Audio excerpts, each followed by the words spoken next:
كل مرة بنتحمس ونقرر نغير حياتنا 180 درجة. بنحط أهداف مرعبة: هقرأ 50 كتاب، هخس 20 كيلو، هتعلم لغة في شهر. وبنكتشف بعد أسبوع إننا تعبنا ووقفنا مكاننا. ليه؟ لأننا بنعتمد على قوة الإرادة. والمشكلة إن الإرادة زي بطارية الموبايل، بتخلص على آخر اليوم بسبب ضغوط الشغل والحياة. السر مش في القفزات الكبيرة، السر في العادات المجهرية، مايكرو هابتس. دي عادات صغيرة جدا لدرجة إنك مستحيل تكسل تعملها.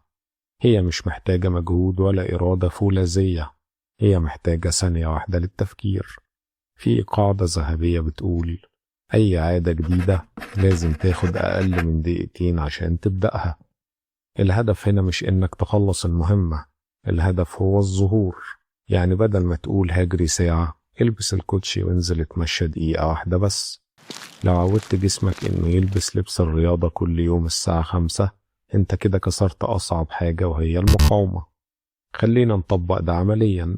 عايز تقرأ؟ اقرأ صفحة واحدة بس قبل ما تنام. عايز تبدأ تمرين؟ اعمل ضغط مرة واحدة أول ما تصحى. عايز تنظم أكلك؟ اشرب كوباية مية قبل كل وجبة. العادات دي مجهرية لدرجة إن عقلك مش هيقدر يقولك أنا تعبان مش قادر، لأنها ببساطة مش مكلفة. عشان العادة المجهرية تعيش، اربطها بعادة قديمة انت بتعملها أصلا.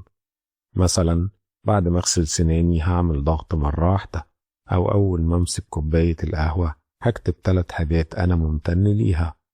هنا انت بتستخدم العادة القديمة كمحرك للعادة الجديدة.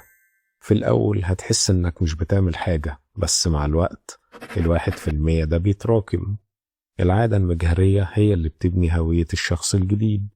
بعد سنة الشخص اللي بيقرأ صفحة يوميا هيكون قرأ أكتر من 350 صفحة، والشخص اللي بيعمل ضغط مرة واحدة هيلاقي نفسه بيعمل 50 من غير ما يحس. مش لازم تكون بطل من أول يوم، المهم إنك تظهر كل يوم. خدها قاعدة: قليل دايم أحسن من كتير منقطع.